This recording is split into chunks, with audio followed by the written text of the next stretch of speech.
جب پہلی مرتبہ آپ حج پہ جاتے ہیں اور 8 کو احرام باندھ کے مکے سے جب پہنچتے ہیں منا میں، تو جو ہی خیمے کے اندر داخل ہوتے ہیں آپ کو حیرت کا جھٹکا لگتا ہے. بالکل قبر جتنی جگہ ہوتی ہے، 1.5 فٹ چوڑا گدا ہوتا ہے اور 5.5 فٹ لمبا ہوتا ہے، اور وہ جوڑ کے رکھے ہوئے ہوتے ہیں. وہاں ہی سونا ہے، اسی کو اٹھا کے نماز پڑھنا ہے، وہیں اپنا کہیں سامان ٹکانا ہے، وہیں کہیں جوتے کو سیڑنے ہیں. بڑی مشکل ہوتی ہے. بندہ جب ایک دم خیمے میں داخل ہوتا ہے تو 1.5 فٹ چوڑا اور 5.5 فٹ لمبا جب دیکھتا ہے کہ یہ میرا بستر ہے. چھوٹا سا خیمہ ہے تو یہاں بندے کتنے؟ اتنے بندے ہیں جی 45 بندے ہیں یہاں.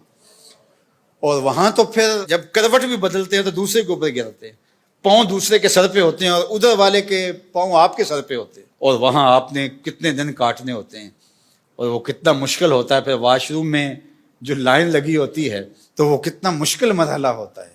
لیکن اس کے باوجود تکلیف سارے کاٹتے ہیں، لیکن جنگ و جدل نہیں ہوتا، اس لیے کہ میرے رب نے کہا میرے بندو میرے دربار پہ آؤ، لڑنا نہیں ہے. یہ حج پہ اللہ تعالیٰ نے ہمارا امتحان لیا. عورت سے مقاربت اور دیگر جو چیزیں ہیں وہ تو حج کے علاوہ جائز ہیں، حج کے لیے منع کی گئی ہیں. لیکن فسوق اور جدال، گناہ کے کام اور جنگ و جدل، لڑائی، یہ حج کے باہر بھی جائز نہیں ہے، لیکن خاص طور پہ ان کو حج کے اندر بھی منع کیا گیا. چونکہ ہجوم ہوتا ہے، اور ہجوم کے اندر لوگوں کا آپس میں لڑ پڑنا، جھگڑ پڑنا، تو یہ ایک عمومی طور پہ ہوتا ہے. آپ میں سے جو لوگ دیہاتوں کے ہیں وہ اچھی طرح جانتے ہیں کہ ہمارے دیہاتوں میں میلے لگتے تھے. ہم جب چھوٹے ہوتے تھے تو ہر میلے پہ لڑائی ضرور ہوتی تھی، سر پھٹتے تھے اور آپس میں الجھاؤ ہو جاتا تھا. کیوں کہ جب لوگ جمع ہیں پھر اس میں لازمی ہوتا تھا، کبھی نہیں سنا تھا کہ میلہ ہو اور وہ کسی لڑائی پر منتج نہ ہوا، چھوٹی لڑائی ہو یا بڑی لڑائی ہو.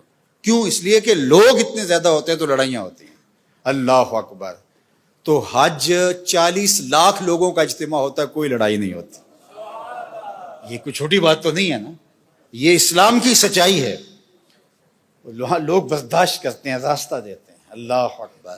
حاجی کے لیے دل میں نرمی پیدا ہو جاتی ہے. تو جہاں 4 لوگ جمع ہوتے ہیں وہاں لڑائیاں ہوتی ہیں. حج سے بڑا میلہ کیا لگ سکتا ہے؟ یہ تو 4,000 10,000 50,000 کا میلہ ہوتا ہے، وہ 40 لاکھ کا میلہ ہوتا ہے. لیکن اس میلے کے اندر لڑائی نہیں ہوتی، اس لیے کہ میرے رب نے کہا ہے کہ ولا فسوق ولا جدال. او میرے بندو تم نے لڑنا نہیں ہے. کہا مالک تیرا حکم ہے، نہیں لڑیں گے. حج پہ ایک اور امتحان لیتا ہے اللہ. وہ کیا؟ احرام کی شرط ہے نا، پردہ دار خاتون بھی ہو اس کو بھی حکم ہے منہ نہیں ڈھانپنا، تیرے چہرے پہ نقاب نہیں آنا چاہیے. اللہ کا گھر کعبہ سامنے، مطاف، وہاں تو بے پردہ عورت بھی جا کے پردہ کر لے، لیکن کہا کہ احرام باندھا ہے تمہارا چہرہ نہیں ڈھکا ہوا ہونا چاہیے، تو چہرہ جو ہے وہ تم نے بہنا رکھنا ہے. مالک یہ کیا؟ کہا میں دیکھنا چاہتا ہوں کہ میرے بندے میرے گھر کے سامنے آ کے میرا حیا کرتے ہیں کہ نہیں کرتے.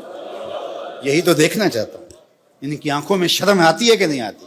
یہی تو امتحان لینا ہے بندے کا.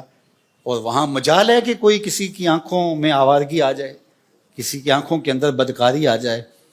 کیسی پاکیزگی ہوتی ہے، کیسی عفت ہوتی ہے. یار اپنی بیوی بھی ساتھ ہو تو تم اسے بھی اس نظر سے نہیں دیکھ سکتے، تو پھر کسی اور کی خاتون کو کوئی کیسے دیکھے گا؟